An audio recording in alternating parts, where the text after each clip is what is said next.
कुछ महत्वपूर्ण अंशों का अध्ययन कर चुके हैं। इसमें भक्ति का स्वरूप बताया गया, भक्ति क्यों निरोध रूपा है, उससे कामनाओं की नाश का नाश होता है, यह बताया गया है। उसके बाद में नाना आचार्यों ने भक्ति के क्या लक्षण बताए हैं, यह बताया गया। और उसके बाद ब्रज गोपियों का जो विशेष भक्ति महात्म्य है उसका भी वर्णन किया गया। अब भक्ति को उसके बाद में बताया गया कि वह ज्ञान, कर्म और योग से भी श्रेष्ठतर है, और क्यों श्रेष्ठतर है यह बताया। अब एक महत्वपूर्ण विषय प्रारंभ कर चुके हैं हम, और वह है भक्ति के साधन। भक्ति किस प्रकार से प्राप्त हो, यह यहाँ पर 34वें सूत्र से लेकर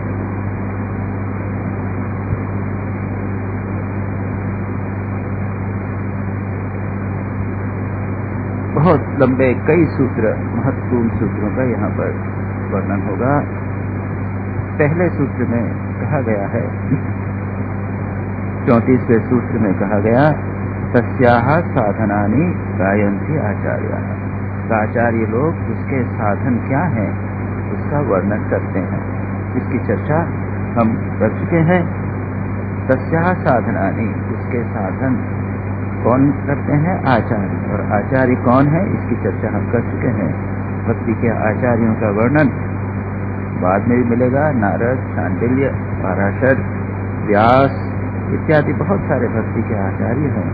श्री रामकृष्ण भक्ति के आचार्य हैं, और वे लोग गान करते हैं, कथन से नहीं, कहते नहीं, गान करते हैं। वे आनंद से भरपूर हो जाते हैं जब भक्ति की चर्चा करते हैं। भगवान के प्रति भक्ति की चर्चा होने पर वे आनंद से भरपूर हो जाते हैं। अब कहा गया, तत्तु विषय त्यागात संग त्यागात। वह जो है भक्ति, वह विषय त्याग से, तत् यानी भक्ति, विषय त्याग और संग त्याग, आसक्ति त्याग से होती है। और उसके बाद में अगले श्लोक सूत्र में कहा गया है, अव्यावृत भजनात्, निरंतर बिना व्यवधान के भगवान का भजन करने से भक्ति होती है। तीसरे सूत्र में कहा गया है, लोके अपि भगवत गुण श्रवण कीर्तनात्, संसार में रहते हुए भी भगवान के गुण श्रवण के कीर्तन से भक्ति प्राप्त है। इन तीन सूत्रों को हम एक एक करके लेंगे। तो पहले कहा गया है अव्यावृत, पहले कहा है विषय त्याग और संग त्याग। ये क्यों आवश्यक है? याद रखिए, ये दोनों चीजें आवश्यक हैं। एक तो है निगेटिव साधना और है पॉजिटिव साधना। निगेटिव साधना क्या है? कुछ चीजें छोड़ना पड़ेगी। पातंजल योग सूत्र की क्लासेस जिन्होंने अटेंड की थी, आप लोग जानते हैं, वहां पर अभ्यास और वैराग्य, इन दो बातों को महत्व दिया गया है। अभ्यास करना पड़ेगा आपको, और उसके साथ अभ्यास है, ये पॉजिटिव साधना है, अपना मन किसी चीज में लगाना, ध्यान का प्रयत्न करना पड़ेगा, और उसके साथ ही साथ आपको वैराग्य होना पड़ेगा, संसार की चीजों से विमुख होना पड़ेगा।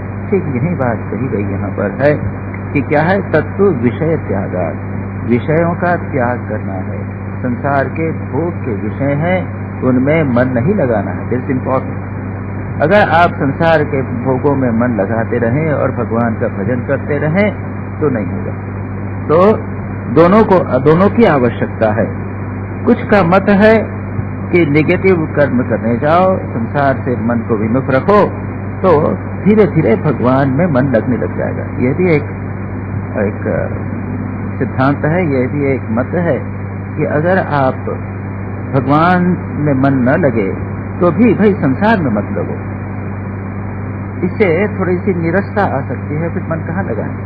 मन ऐसा है कहीं न कहीं तो लगेगा ही। जब आपने विषय त्याग कर दिया तो फिर मन कहाँ जाएगा? मन को कहीं न कहीं तो जाने का स्थान होना चाहिए। इसलिए दूसरा मत ज्यादा समीचीन है। भगवान में मन लगाइए, संसार से मन अपने आप अलग हो जाएगा।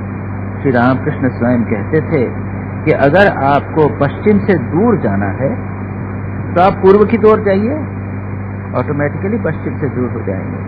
अगर संसार से आप संसार को त्याग करना चाहते हैं तो भगवान में मन लगाइए, स्वाभाविक रूप से मन संसार से अलग हो जाएगा। तो यह एक इम्पोर्टेंट बात है। लेकिन सभी ने कहा है कि कुछ विषयों को त्याग करना आवश्यक है, नहीं तो क्या होगा, संसार में फिसलने का संभावना रहती है। ये साधना में बहुत बड़ी बाधा उत्पन्न हो जाती है। अगर आप संसार में रहें, विषय को भोग करते रहें, तो संभावना रहेगी फिसलने की। इसलिए कहा गया विषय त्याग करिए। देखिए, हम में, प्रत्येक मानव में पशु भाव भी है, मानव भाव भी है और देव भाव भी है, दिव्य भाव भी है। स्वामी विवेकानंद कहते हैं we are potentially divine, we are basically divine. और वे तो यहाँ तक कहते हैं कि किसी मानव को मानव कहना इसी से ब्लेस्फेमी, मनुष्य को मनुष्य मत कहिए, देयर इज डिविनिटी, ब्रह्म है उसके अंदर, चैतन्य सच्चिदानंद स्वयं विद्यमान है। और हम व्यवहार कैसा करते हैं, हम पशु के तुल्य व्यवहार करते हैं। तो सबसे पहले तो पशु तुल्य व्यवहार को त्याग करके मानवत्व के स्तर पर आना पड़ेगा, तब हम हमारे भीतर जो देवत्व है उसे व्यक्त कर सकेंगे। और इसलिए कहते हैं कि विषय त्याग कर। संसार के जो इंद्रिय विषय हैं, स्पर्श शब्द रूप रस गंध, जो हमारे मन को बाहर खींचते हैं, उसका हम भोग करना चाहते हैं, उनसे आप दूर रहिए। तो सबसे पहला है उसमें, तब आप मानवत्व में प्रतिष्ठित होंगे, आप इंद्रियों के गुलाम नहीं होंगे पहले। उसके बाद में आगे चलें, हमारे भीतर जो देवत्व है उसको हम प्रकाशित करेंगे, देखेंगे उसको किस प्रकार से किया जाता है। यहाँ पर कहा है तत्तु, देखिए सूत्र में है तत्तु विषय त्यागा संग त्यागा। तू यानी किंतु, ये किंतु क्यों कहा गया? हमारे मन में शंका हो सकती है कि भक्ति का स्वरूप क्या है। भक्ति का स्वरूप है प्रेम स्वरूप, सा तो परम प्रेम रूपा, अथा तो भक्ति व्याख्या, सा तो अस्मिन परम प्रेम रूपा, अस्मिन यानी परमात्मा में परम प्रेम रूपा है भक्ति। अगर प्रेम स्वरूपा ही है तो विषय से प्रेम करने में क्या नुकसान? इसको, इस पॉइंट को दूर करने का, इसका समाधान देने के लिए कहा तत्तु, किंतु विषय त्याग के बिना नहीं होगा। क्यों? विषय से अगर आप प्रेम करेंगे तो और भगवान से प्रेम करेंगे, ये तो बेसिकली स्वभावतः दोनों विपरीत हैं, दोनों एक साथ नहीं हो सकते। दोनों का स्वभाव विपरीत है, सत्ता भिन्न है। परमात्मा सत्ता सच्चिदानंद है और जो जगत की सत्ता है वो मिथ्या है। जो विषय है वे संसार में आपको डुबाने वाले हैं, कष्टकर हैं, और भगवान सच्चिदानंद आनंद स्वरूप है। परमात्मा की ओर अगर जाना है तो विषय को त्याग करना ही होगा, उनमें मन लगाने से विपरीत परिणाम होगा। इसलिए कहा गया तत्तु। अब दूसरा आया विषय त्याग कैसे करें। तत्तु विषय त्याग कैसे करें? वेदांत की दृष्टि से तो जगत मिथ्या है। विषय और अविषय, संसार की भोग की वस्तु हमें या जिन्हें हम भोग न भी करें, जो भी वस्तुएं हैं सब मिथ्या है। तो वहां तो अद्वैत वेदांत की दृष्टि से जगत को मिथ्या देखना, समझना, यही उसका त्याग हो गया। उसके पीछे सच्चिदानंद का स्मरण करना, यही उसका त्याग हो गया। संसार में रहिए लेकिन यह जानिए कि संसार की समस्त वस्तुएं मिथ्या हैं, ये इस प्रकार का त्याग है। लेकिन ये आसान नहीं, इसमें बहुत बड़े छल की संभावना है। श्री रामकृष्ण कहते थे, एक व्यक्ति वहां पर आया, कोई वेदांती, वो अनैतिक आचरण इत्यादि करता था। श्री रामकृष्ण ने एक दिन जाकर उसको कहा, क्यों भाई तुम ये सब क्या करते हो? तो इसमें क्या बुराई है? वो कहता है, मैं देखिए आपको समझा देता हूँ, ये जगत जो है ये मिथ्या है, त्रिकाल में मिथ्या है। ये दिखाई दे रहा है जैसे रस्सी में सर्प होता है, वो सर्प दिखाई देता है लेकिन है तो रस्सी। उसी प्रकार ये जितना जगत है ये तो मिथ्या है, ये सत्य नहीं है। तो क्या मेरा आचरण ही सत्य हुआ? मेरा आचरण भी मिथ्या है? श्री रामकृष्ण बहुत नाराज हुए। उन्होंने कहा, ऐसे तेरे वेदांत पे मैं थूकता हूँ। अगर सचमुच हम जगत को मिथ्या समझने लग जावे तो हमारा मन उधर विषयों की तरफ जाएगा ही नहीं, विषय त्याग अपने आप हो जाएगा। यह स्थिति बहुत ऊंची। उसी प्रकार से पराभक्ति में अगर कोई व्यक्ति प्रतिष्ठित हो गया तो विषयों के बीच में रहते हुए भी वह विषयों से निर्लिप्त रहेगा। जैसे राजा जनक थे। भगवान शिव जी के लिए कहा जाता है कि उनके पास में पार्वती जी सेवा के लिए रहीं, लेकिन उनके मन में विकार नहीं हुआ। इसे कहते हैं धीर। विकार हेतो सति विक्रियन्ते न चेतांसि येषां स एव धीरः। धीर व्यक्ति वह है जिसका मन विकार के हेतु, टेम्पटेशंस के, प्रलोभन की वस्तुएं चारों ओर होते हुए भी जिसके मन में किसी भी प्रकार का प्रलोभन नहीं होता, वह धीर व्यक्ति। तो ऐसे धीर व्यक्ति जनक थे। भगवान शिव का दृष्टांत है। और कई और लोग हुए। रामानंद राय करके एक चैतन्य महाप्रभु के शिष्य थे। वे राजा थे। राजा ने दरबार में, वो प्रधानमंत्री थे इस प्रकार के। वो ऐश आराम में रहते थे, लेकिन ऐसे परम भक्त थे, अत्यंत उच्च कोटि के भक्त थे। ये विषयों से वे निर्लिप्त रहते थे। तो यह विषय त्याग जो है वह बहुत ऊंचा है। अच्छा, दूसरा एक विषय क्या त्याग? किसी के खाने को नहीं है, भूखा है, उसका विषय त्याग क्या होगा? क्या किसी को आप जेल में बंद कर दीजिए और उसको कुछ मत दीजिए, उसको तो एंजॉयमेंट के, सेंस एंजॉयमेंट के ऑब्जेक्ट नहीं, वहाँ टीवी नहीं है, भोजन का सामग्री नहीं है, गंध पुष्प इत्यादि सब चीजें नहीं है, तो क्या विषय त्याग हो गया? या फिर बीमार हो गया, डॉक्टर ने कहा कि मिठाई नहीं खाना, तो क्या विषय त्याग हो गया? विषय के भोग की संभावना होते हुए भी, सामर्थ्य होते हुए भी, सब कुछ रहते हुए भी जो त्याग करते हैं उसको कहते हैं विषय। सब कुछ संभावना है, धन है, पैसा है, सब कुछ है, लेकिन विषय को त्याग किया। इन सबको खाने में इंद्रियां भी सतेज हैं, कोई बीमारी नहीं है, फिर भी त्याग करना, इसको कहते हैं विषय त्याग। और दूसरी अति होती है अदर एक्सट्रीम, जिसमें लोग ऐसा त्याग करते हैं, कठोरता करते हैं, किसी अच्छी आंखों से कुछ देखेंगे नहीं, अपने को बंद रखेंगे, खाने पीने में बिना नमक का खाएंगे, उबला हुआ खाएंगे, स्पर्श शब्द रूप रंग की जितनी चीजें हैं उनसे सदा दूर बने रहेंगे। यह हुआ अदर एक्सट्रीम।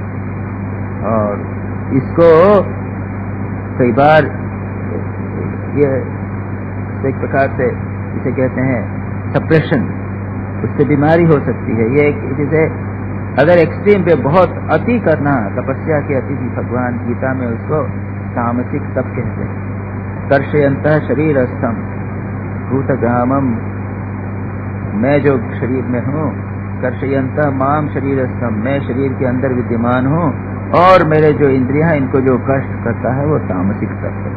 तो इस तप की भी निंदा की गई है। यह भी नहीं करना है,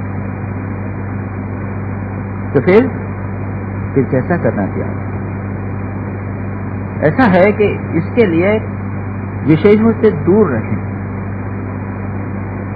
यथासंभव पहला है कि भगवान बार बार संयम इंद्रिय ग्रामम, गीता में बार बार कहते हैं इंद्रिय विषय को त्याग जरूरी है।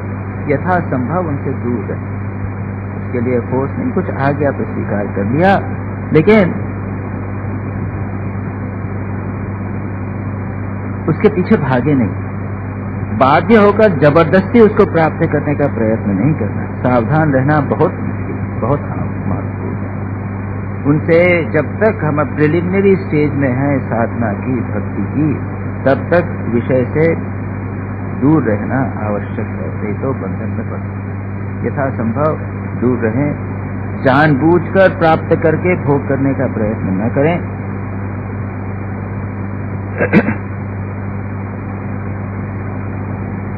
कुछ लोग कहते हैं कि पहले भोग कर लें फिर त्याग करें। बिना भोग के त्याग नहीं होता। पहले भोग कर लो, उसके बाद सब अनुभव कर लो, उसको त्याग कर लो। ये इसमें भले थोड़ा बहुत सत्य हो गए इस सिद्धांत में, लेकिन ये निरापद नहीं है, डेंजर। एक बार फंसे तो फंसे। श्री रामकृष्ण इसलिए कहते थे कि छोटे मोटे भोग जो है वो भोग करके त्याग करो, भोग कर विवेक के द्वारा। रसगुल्ला खाने की इच्छा हुई तो रसगुल्ला खा लो, विचार के द्वारा। श्री रामकृष्ण ने विचार किया, अरे मन, किसी को रसगुल्ला खाना कहते हैं, खूब खाया। किसी को संदेश खाना कहते हैं, खूब खाया। वो हुक्का पिया, वो सोने की गुड़गुड़ी से सोने का नोजल जिसमें है उससे हुक्का पिया, एक अच्छा दुशाला ओढ़ा, उसके साथ विचार किया, अरे मन ऐसा करने से संसार में फंस जाते हैं, ये संसार में फंस गए भगवान से विमुख हो जाते हैं, अहंकार आ जाता है। क्या छोटे मोटे भोगों को विचार करके क्या, बड़े भोगों को छोटे भोगों भोग और विचार के क्या, बड़े भोगों को जिसमें बंधन का अधिक कारण है उसको दूर से प्रणाम करो, केवल विचार से त्याग। विचार के बिना वैराग्य नहीं होता, चाहे कितना भी भोग करें, अगर वैराग्य विचार नहीं हो, विवेक नहीं हो तो वैराग्य नहीं होता।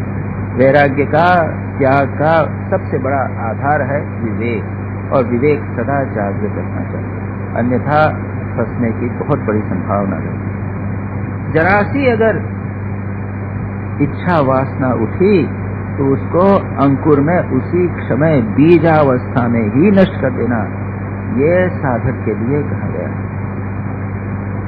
कहेंगे कि नहीं थोड़ी सी है भोग कर लीजिए, नहीं, वो बढ़ जाएगी।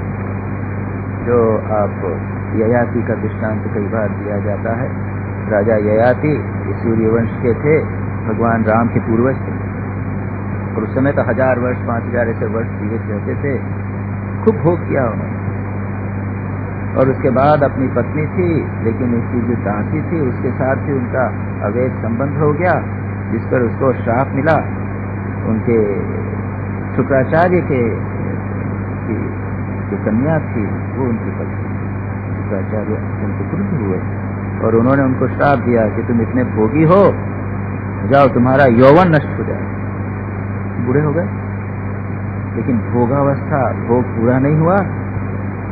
देखिए थोड़ा सा भोग वो होता नहीं, भोग के द्वारा कभी शांति नहीं है। और तब उन्होंने अपने पुत्र से कहा कि बेटा मेरे भोग की इच्छा पूरी नहीं है, तेरी जवानी दे दे।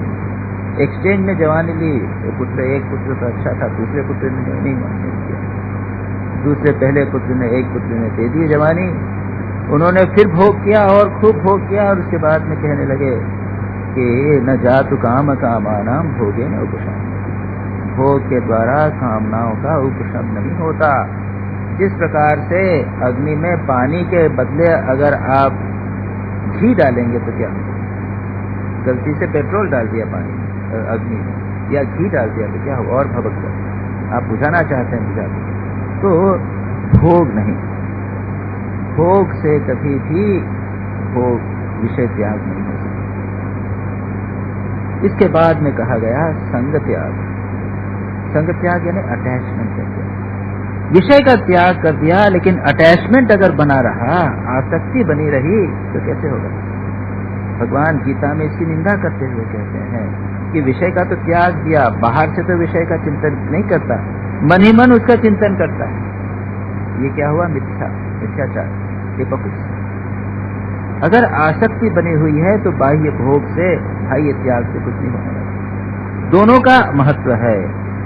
बाहर आपका सप्रेस करने का प्रयत्न करें और अंदर भोग इच्छा बनी हुई है तो प्रॉब्लम्स क्रिएट हो जाएंगे। सर्वश्रेष्ठ क्या है, बाह्य त्याग भी हो और मन से संग त्याग या आसक्ति त्याग दोनों। अगर दोनों नहीं संभव हो तो कम से कम आसक्ति त्याग अवश्य की। भले विषय में रहे हैं आप, उसको त्याग करना संभव नहीं, विचार के द्वारा उसकी आसक्ति त्याग अवश्य करना है। बिना आसक्ति त्याग के लिए संसार में रहेंगे तो बंधन होगा। और अगर आसक्ति त्याग हो गई, मन में किसी प्रकार की वासना नहीं, इच्छा नहीं, तो आप जहाँ रहेंगे उसमें आप मुक्त रहेंगे। अच्छा खाने को आया तो खा लिया, लेकिन आसक्त नहीं। अच्छा रहने को मिला, अच्छे कपड़े पहनने को मिले, नाम यश मिला, तो आप आसक्त नहीं हैं। किसी ने निंदा की तो उसकी भी चिंता नहीं, कभी मिला नहीं मिला। तो विषय त्याग के साथ साथ संग त्याग भी आवश्यक है। बाह्य त्याग प्रारंभिक अवस्था में बहुत आवश्यक है। याद रखिए, हम सोचें, जब पुनः कहा कि हम तो मन से त्याग करेंगे, बाहरी त्याग क्या करना है, तो आवश्यक है। जैसे श्री रामकृष्ण कहते थे, जो सन्यासी है वो बाहरी त्याग और आंतर त्याग दोनों करेगा, और जो गृहस्थ है वो मन से त्याग करेगा। लेकिन मन से त्याग करने के लिए भी कुछ दिनों के लिए संसार से अलग रहना, विषयों से अलग रहना आवश्यक है। आंतर त्याग, बाह्य त्याग प्रारंभिक अवस्था में आवश्यक है, और जो आंतरिक त्याग है, जिसे कहते हैं संग त्याग, अनासक्ति रहना, आसक्ति नहीं रहना, ये हमेशा आवश्यक है, प्रारंभ में भी और अंत में। अब इसका क्रम कैसा है? कुछ शास्त्रों में क्रम बताया गया। क्या है? धन त्याग कैसे करेंगे? निष्काम कर्म द्वारा। जो हमारे वैदिक, जो हमारे वर्णाश्रम धर्म है, उसके द्वारा, निष्काम कर्म के द्वारा, सेवा के द्वारा धन का त्याग होगा। भोग का त्याग कैसे होगा? व्रतों के द्वारा। ये जो हम एकादशी का व्रत है, अमावस्या पूर्णिमा का व्रत है, चांद्रायन व्रत है, ये क्या है? व्रतों के द्वारा भोग का त्याग होगा। फिर तप और योग के द्वारा सुख का त्याग होगा, और इसकी परिसमाप्ति होगी सर्व त्याग। देखिए, त्याग के बिना, वैराग्य के बिना किसी प्रकार की शांति नहीं। ये सभी शास्त्र कहते हैं, याद रखिए। सर्व त्याग का, जिससे दुख का नाश होता है, अन्यथा तो जहाँ कहीं भी बस पड़े अटके, वहां पर आप फंस जाए। तो इस प्रकार से हम देखते हैं, संग त्याग करना है, और उसके साथ साथ विषय त्याग, यथा संभव जितना हो उतना करें। ये हुआ नेगेटिव साधना। हमने इस पर पहले भी विचार किया था, किस प्रकार से करना। नेगेटिव साधना है, यथा संभव जितना हमसे हो सके करें, धीरे धीरे करें, जल्दबाजी नहीं करना है। लेकिन उसके साथ में पॉजिटिव साधना ज्यादा महत्वपूर्ण है। सिर्फ आप त्याग करना लगेंगे, अनासक्ति करने लगेंगे, तो मन रूखा हो जाएगा। वैराग्य, केवल वैराग्य जो है वो शुष्क हो जाता है, जीवन में रस नहीं है, उसके बाद दुख होता है। इसलिए आवश्यक है दूसरा सूत्र, देखिए 36वां है, अव्यावृत भजनान। पढ़िए, अव्यावृत भजनान।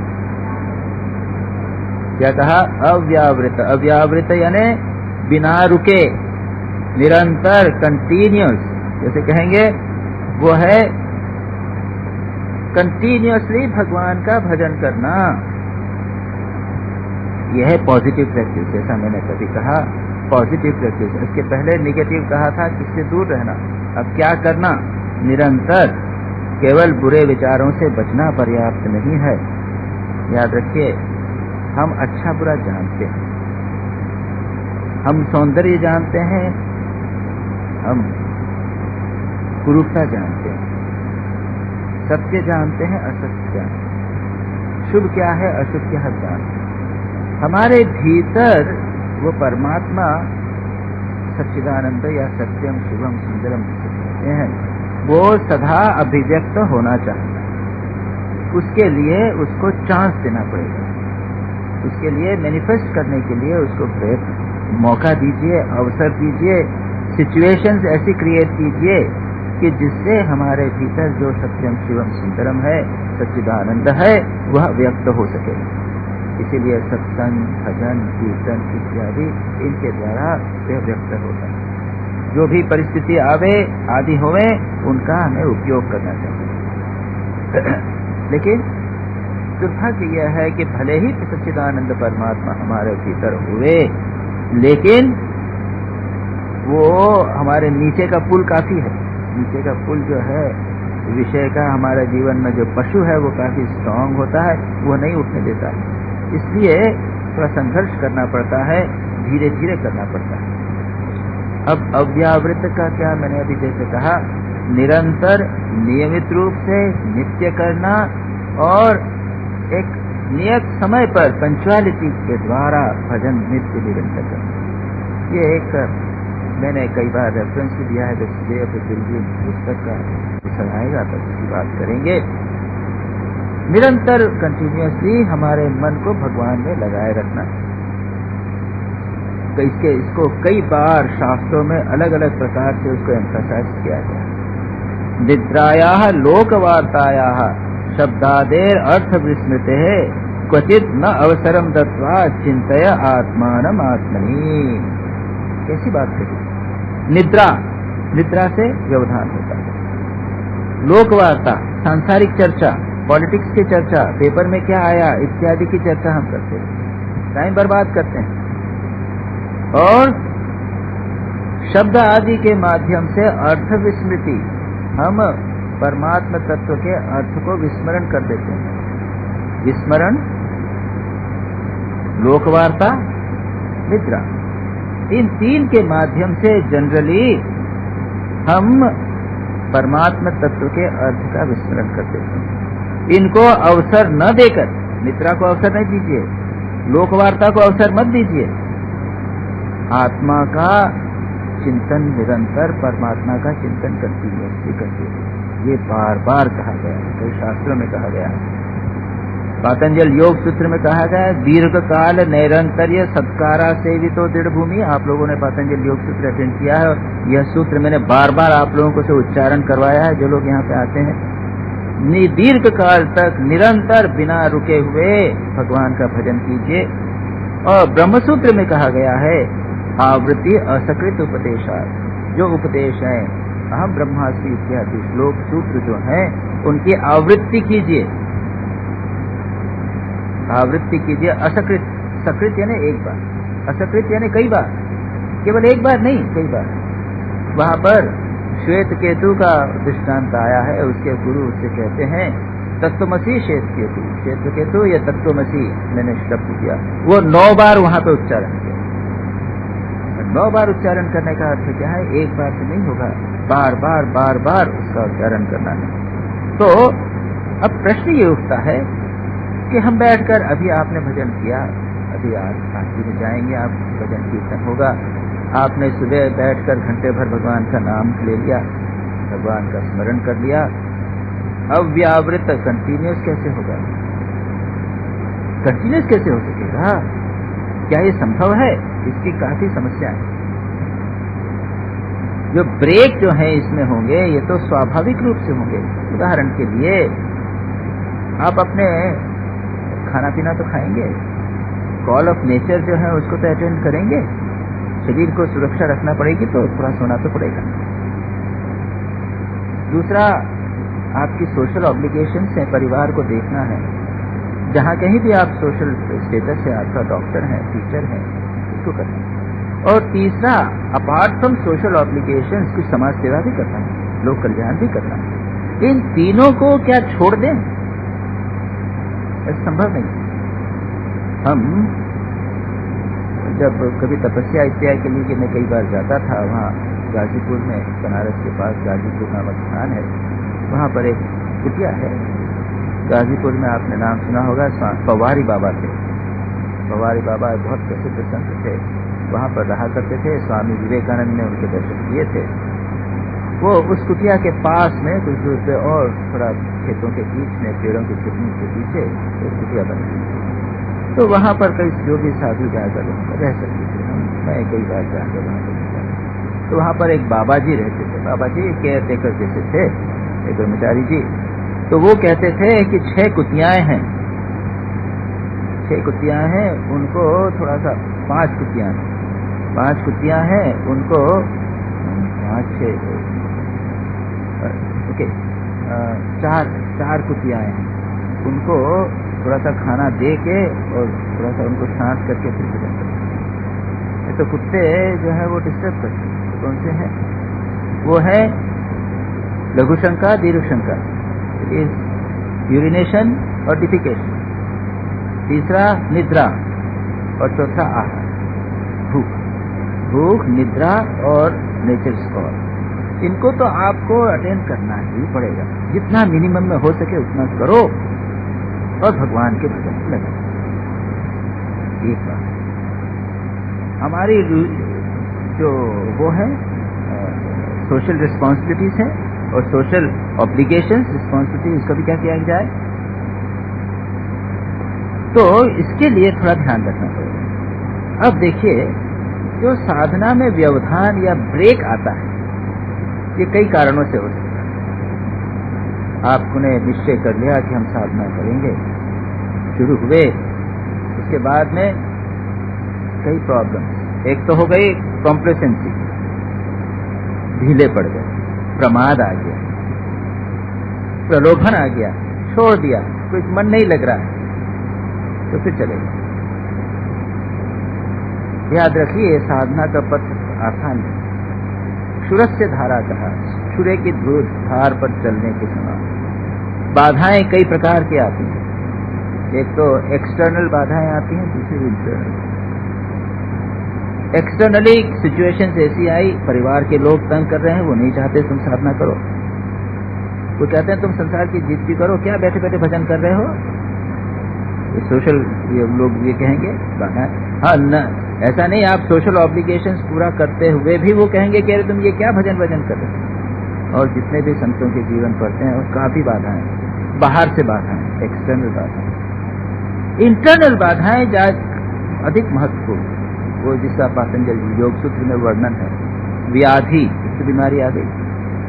स्त्यान, इच्छा नहीं हो रही है काम बैठने की, ध्यान करने। डाउट आ गया, संशय आ गया कि मैं ठीक पथ पे हूँ। व्याधि, स्त्यान, संशय, प्रमाद, केयरलेसनेस। कर रहे हैं लेकिन ढीले ढाले कर रहे हैं, जैसा कहा है वैसा नहीं कर रहे। व्याधि, स्त्यान, संशय, प्रमाद, आलस्य, फिजिकल आलस्य। व्याधि, स्त्यान, संशय, प्रमाद, आलस्य, अविरति। संसार के विषयों के प्रति मन अभी भी जा रहा है। अभी कहा ना, विषय त्यागा, संग त्यागा, उनसे वैराग्य नहीं हुआ, मन बार बार उछल जा रहा है, अविरति। उसके बाद में होता है भ्रांति दर्शन। कुछ एक एक्सपीरियंस हुआ, हमने उसको सत्य समझ लिया, वो तो गलत है, भ्रांति दर्शन। अगर उसके बाद आगे बढ़े तो हम जिस स्तर पर आना चाहिए वहां नहीं आ पा रहे हैं। अलब्ध भूमि एक स्टेप है, नेक्स्ट स्टेप पे हम नहीं जा पा रहे, वहां पर चले गए, वापस फिसल गए। अलब्ध भूमि अनवस्थितत्वम। इस प्रकार से कई बाधाएं हैं। इंटरनल बाधाएं हैं, वो आती हैं स्वाभाविक रूप से। बीमार पड़ गए, कई प्रकार की बाधाएं हो गई, तब क्या करें।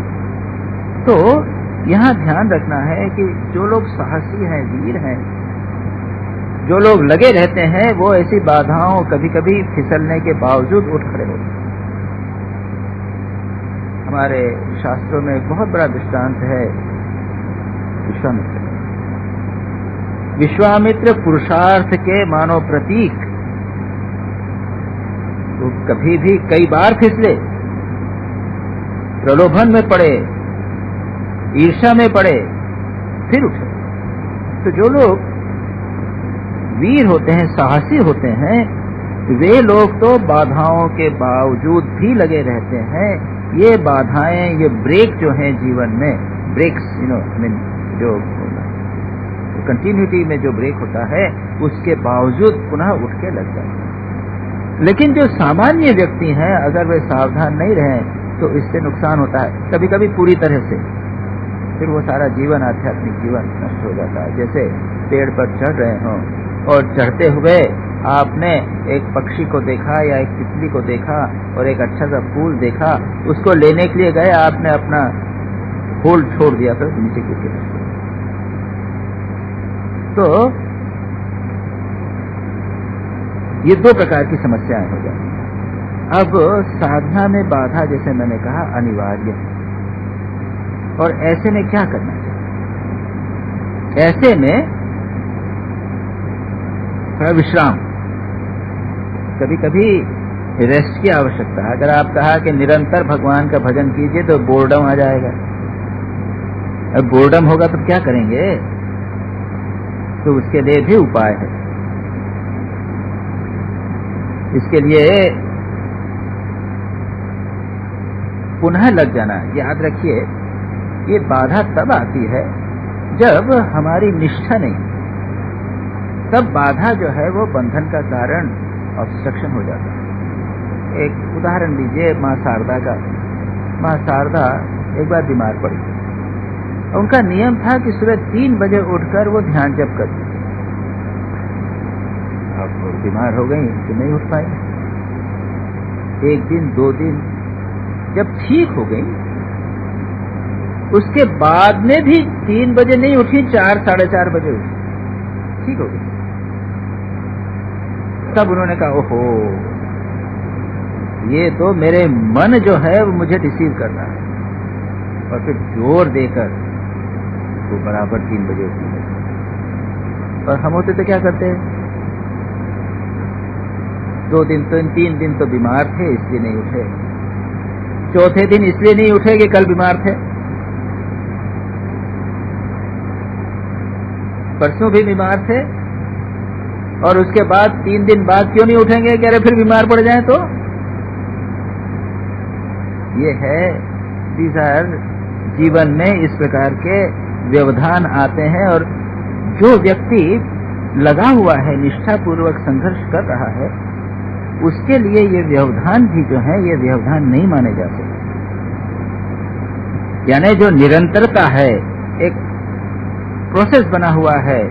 अब काम आ गया, लोग मिलने के लिए आ गए, आपकी इच्छा नहीं है, एक बात कह के सोशल ऑब्लिगेशन हैं, किसी के यहाँ पे पार्टी में जाना है, आपको डिनर में जाना पड़ेगा या पार्टी खुद अटेंड करना पड़ेगा, लेकिन आपका मन कहाँ पड़ा हुआ है, अरे जल्दी से खत्म हो जाए फिर मैं भगवान को बताऊं। ऐसे में ये व्यवधान जो है व्यवधान नहीं माने, ये इनको ये वास्तविक व्यवधान या ब्रेक नहीं माने जाएंगे। शंकराचार्य इसके ऊपर टीका करते हुए कहते हैं, शंकराचार्य ने गीता में आता है, यततामपि सिद्धानाम कश्चित माम वेत्ति मनुष्यानाम सहस्रेषु कश्चित यतति सिद्धये। हजारों मनुष्यों में, मनुष्यानाम सहस्रेषु बहुवचन है सर, तो हजारों यानी कितने हजार होंगे पता है। मनुष्यानाम सहस्रेषु कुछ लोग भगवान को प्राप्त करने के लिए प्रयत्न करते हैं। यहाँ पर देखिए कितने लोग आए हैं, तो चंडीगढ़ में इतने लोग हैं, कितने लोग हैं, अभी लोग बैठे सिनेमा में बैठे होंगे। बहुत से लोग, कम लोग भगवान को चाहते हैं, भगवान का भजन करना चाहते हैं, भगवान में मन लगाना चाहते हैं, और जो लगा चाहते हैं उसमें भी यतताम अपि सिद्धाना कश्चित, बहुत कम लोग हो गया। उसके बाद जो यत्न कर रहे हैं उनमें जो सिद्ध हैं वे भी उनमें से कोई एक भगवान को प्राप्त करे। इस पर शंकराचार्य कहते हैं जो प्रयत्नशील है वह भी एक प्रकार से सिद्ध है। ये मन का एटीट्यूड, पहले तो साधक भाव हमारे मन में नहीं आता। हम जाते हैं प्रवचन सुनने के लिए अच्छा लगता है, ठीक है, प्रवचन सुन लिया, अच्छा लगा, 1 घंटा अच्छा बीता, 2 घंटे अच्छे बीते, बाकी बैक टू जहां हमारा मन है वैसे वैसे।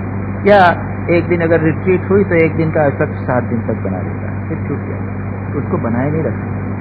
साधक भाव ही नहीं आता अधिकांश लोगों के मन में। वो कौन सा भाव है, मैं प्रोफेसर हूँ, मैं डॉक्टर हूँ, मैं हस्बैंड हूँ, मैं फादर हूँ या मदर हूँ, ये भाव तो है, लेकिन साधक भाव नहीं। और जिसके जीवन में ठीक ठीक साधक भाव आ जाएगा उसके जीवन में फिर ये व्यवधान ज्यादा नहीं आएगा। ये व्यवधान होते हुए भी एक साधना का भाव कंटिन्यूसली उसके हृदय के अंदर, उसके सबकॉन्शियस माइंड में बना रहे, इसलिए वो कभी भी व्यवधान नहीं। और व्यवधान को दूर करने के बहुत सारे उपाय हैं। अगर मीटिंग में जाना हो, आप बैठे हैं, आप मन ही मन भगवान का चिंतन कर सकते हैं। अभी हम देखेंगे वो कई प्रकार से भगवान का चिंतन किस प्रकार से किया जा सकता है। ये संसार के व्यवधानों के बीच में उसको हम देखने का प्रयत्न करेंगे। ये उनके लिए उपयोगी है जो साधक हैं, अन्यथा इसका सूत्र का किसी के लिए उपयोगी। तो यहाँ पर क्या कहा, ऐसे लोगों के लिए ये व्यवधान नहीं होते, कोई ब्रेक नहीं होता, ये अव्यावृत हो जाता, जिनका एक मन हमेशा साधना में पड़ा हुआ। अब आगे चलिए, अब कैसे करना, निरंतर कैसे करना, इसके लिए एक उपाय। अगर कोई सोचे कि नहीं, अब मैं सबसे संसार के सब बाधाओं से छोड़ के मैं अकेला रहूंगा, 7 दिन 15 दिन 1 महीना तक एकांत में जाके निरंतर भजन करूंगा, आप देखिएगा 2 दिन में आप खत्म हो जाएंगे, 2 दिन के बाद नहीं कर पाएंगे। बोर्डम, जैसे मैंने कहा, हमारा स्वभाव नहीं है, हमारा मन उसके लिए तैयार नहीं है। अव्यावृत भजन सूत्र में इतना सा छोटे से सूत्र में लिख दिया, लेकिन कितना कठिन है हम नहीं जानते। मैंने कई बार कहा था, आप लोगों को कहानी सुनाई थी, अगर आपको कहा जाए कि आप कुछ नहीं करना है, आप 1 दिन रहिए, आप 10,000 जप कीजिए बस, आप देखेंगे 1 दिन में आप थक जाए। कुछ नहीं करना है, सिर्फ जप करना है। अच्छा, जितने समय तक आप सोते नहीं हैं तब तक जप कीजिए, नींद नहीं आती, थकान नहीं आती, तब तक केवल जप कीजिए। सब आपको खाना पीना सब दे देंगे, कीजिए जप। कर सकेंगे? नहीं कर सकेंगे। मन छटपट करे, और कुछ चाहिए, और कुछ, मोनोटोनी आ जाएगी, थकान आ जाएगी। क्यों आती है? ये जो क्रिकेट खेलते हैं, प्रैक्टिस करते हैं, इनको थकान आती कि नहीं आती? 2-2, 4-4, 5-5 घंटे तक प्रैक्टिस करते हैं, बल्कि ज्यादा प्रैक्टिस करते होंगे, उनको थकान नहीं आती। वहां थकान की बात ही नहीं है, वहां तो रस है, आनंद है, इंटरेस्ट, रुचि है। अगर भगवान के नाम में रुचि हो जाए, भजन, अव्यावृत भजन, तब फिर रुचि नहीं होगी, तब थकान भी नहीं आएगी और भगवान का भजन हम कर नहीं सकते।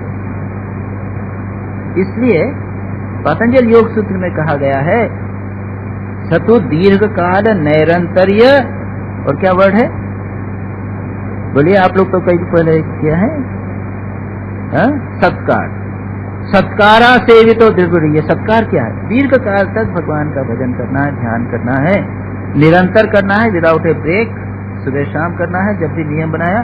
सत्कार इंटरेस्ट के द्वारा, प्रेम के द्वारा, आदर के द्वारा, लव, इंटरेस्ट, उस आदर्श के प्रति लगाव, रुचि होगी, तब फिर मोनोटोनी नहीं आएगी, बोर्डम नहीं आएगा, थकान नहीं। लेकिन इसके बावजूद, यानी जैसा मैंने कहा, वो कहा नहीं, मैं जोर से, ओवर एंथुसियाज्म डेंजरस, मन तैयार नहीं है। और हम कई लोगों को जानते हैं, यहाँ कहा है सूत्र में, अव्यावृत भजनात् बराबर भजन, हम बराबर भजन करेंगे, पागल हो जाएंगे।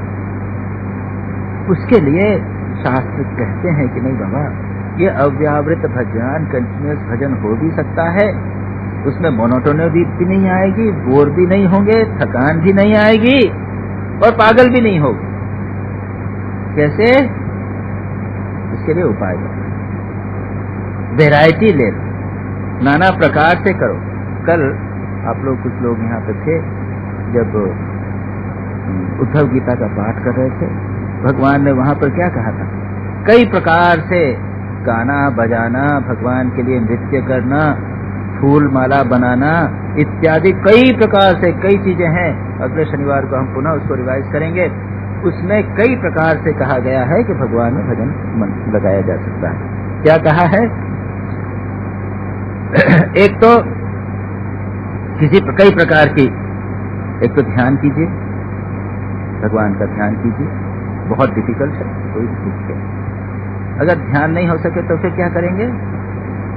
स्वाध्याय कीजिए, शास्त्र पढ़िए, पढ़ाइए, सुनाइए, तच्चिंतनम तत्कथनम परस्पर तत्प्रबोधनम एतदेक परत्वम च ब्रह्माभ्यासम विदुर्बुधा। तत्चिंतनम, उसका चिंतन कीजिए, भगवान का चिंतन भी भजन के अंदर आता है।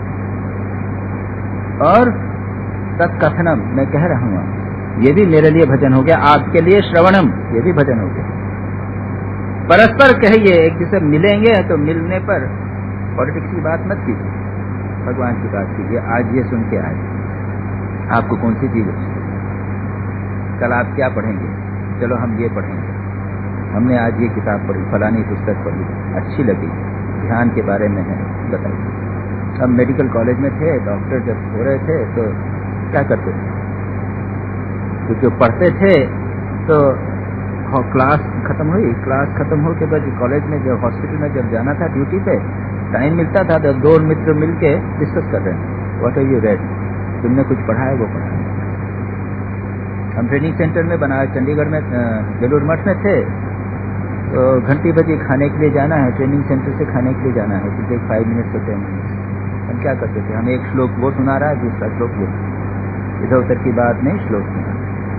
तो जो जिस विषय में आपकी रुचि होगी उसमें आपने मन को लगाइए। ये हुआ परस्पर तत्व। तो इसलिए अगर इंटरेस्ट ऐसा बना हो तो जो प्रोसेस है वो कि वही जो है वो it becomes a prize, prize is in the process. और वैरायटी, जैसा मैंने कहा, वैरायटी कर दीजिए, ध्यान, स्वाध्याय, जप, कीर्तन, कविता बनाइए भगवान के ऊपर, गीत बनाइए, गीत गाइए, लेख लिखिए। श्री रामकृष्ण स्वयं ऐसा करते थे।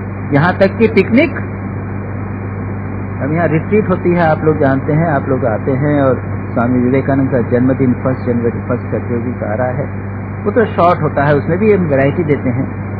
आप पहले स्तोत्र वैदिक पाठ होता है, उसके बाद ध्यान होगा, उसके बाद स्तोत्र पाठ होगा, उसके बाद भजन होंगे, फिर पूजा होगी, फिर हवन होगी जब उसमें आप पार्टिसिपेट करेंगे, फिर प्रवचन होगा, प्रवचन के बाद में आरती होगी और भोजन होगा। देखिए, सुबह 7:30 बजे से प्रारंभ कर 5:30 बजे से प्रारंभ करके 12-1 बजे के बीच में 6 घंटे में 7 आइटम हो गए। और जब रिट्रीट होती है तब क्या होता है? रिट्रीट में तो और ज्यादा आइटम हो जाता है। आप लोगों ने जो retreat, half day retreat attend की होगी, हम 7:30 बजे प्रारंभ करते हैं।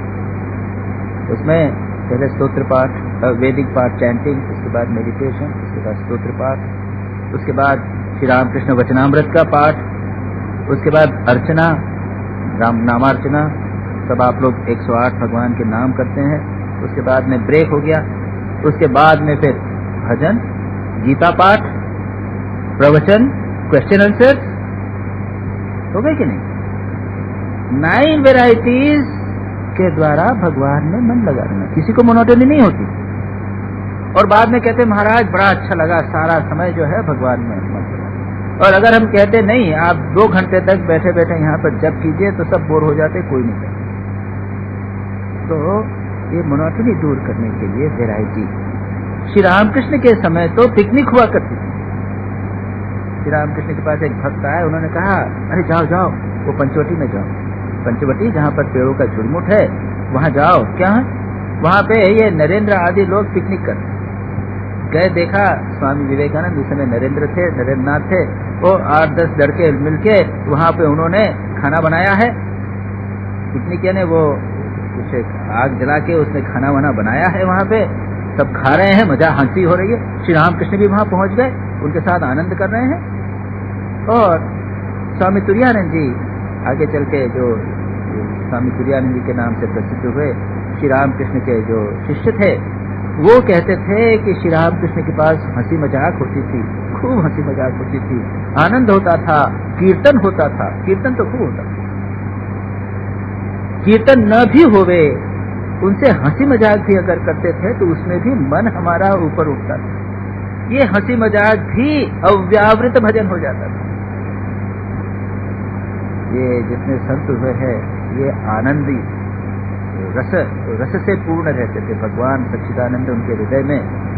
श्री रामकृष्ण खूब मजाक करते थे, इतनी मजाक करते थे, इतना हंसाते थे कि पेट में बल पड़ जाते थे लोग। वो कहते थे महाराज अब मत कीजिए, पेट फट रहा है।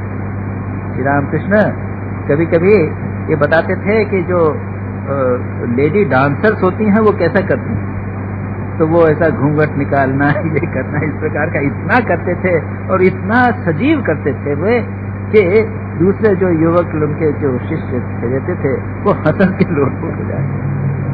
तो ये अव्यावृत भजन भी, कंटिन्यूअस भगवान का भजन इस प्रकार से किया जा सकता है कि वह रसपूर्ण हो, आनंद भी आनंद हमको करना। ये इसलिए यह कहा अव्यावृत भजना। किसी भी प्रकार की भजन का अर्थ क्या हुआ? अव्यावृत तो हो गया। भजन का अर्थ क्या? कोई भी करे, आर्टिकल लिखे, मैंने जैसे कहा ना, आर्टिकल लिखे, नोट्स बनावे। आप गीता के नोट्स बनाइए, गीता के श्लोकों को लिख डालिए अपनी डायरी में, उसका क्या मीनिंग है उसको लिख डालिए। बहुत कई प्रकार से हम अपने मन को उसमें लगाए जाते हैं। ट्रेन में जा रहे हैं, आप ट्रेन में बैठकर जप करते जाइए, कुछ स्तोत्र पाठ करते जाइए, गीत भजन गाते जाइए, भगवान की कुछ पुस्तक पढ़ते जाइए।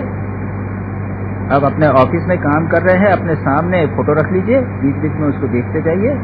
अगर मन उसमें वहां पड़ा हुआ है तो आप देखेंगे कि कंटिन्यूअसली कोई न कोई विचार हमारे मन में आ रहा है भगवान का। एक ऑफिस में है, थोड़ा सा एक कार में तो आजकल सब जगह वो हो गए हैं, कैसेट प्लेयर्स लगी हुए।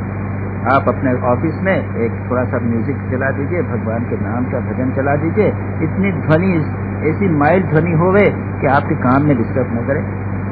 आप देखेंगे जब भी आप काम खत्म हुआ, थोड़ा सा शांत हुए कि ध्वनि आपके कान में आए।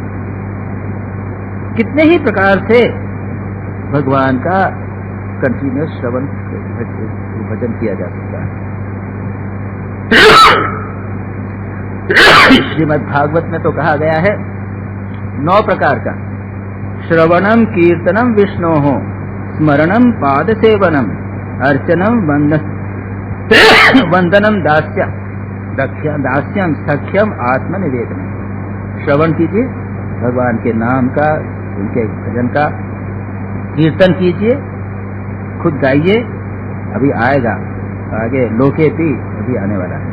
स्मरण कीजिए, मनी मन स्मरण कीजिए, पाद सेवन कीजिए, फिजिकल एक्टिविटी कीजिए। अब यहाँ पर जब स्वामी श्याम जी का जन्मदिन का उत्सव होने वाला है तब क्या होगा?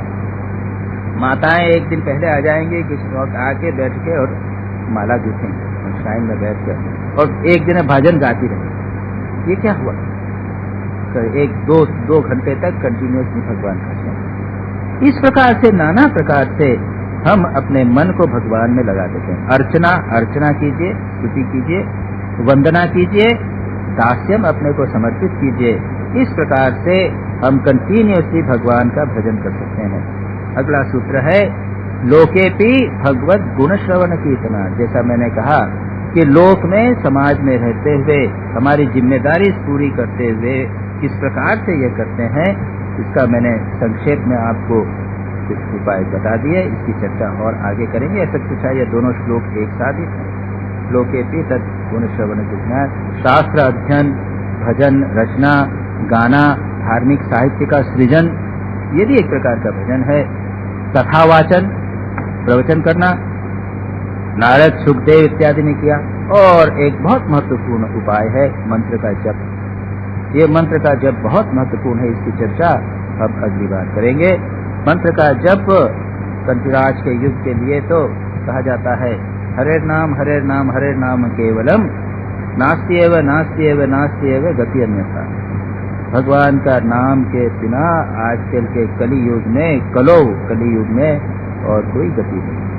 भगवान का नाम अगर हम इसमें रस आ जाए, कंटिन्यूसली अगर जप करते रहे तो हमारे जीवन में परिवर्तन आता है।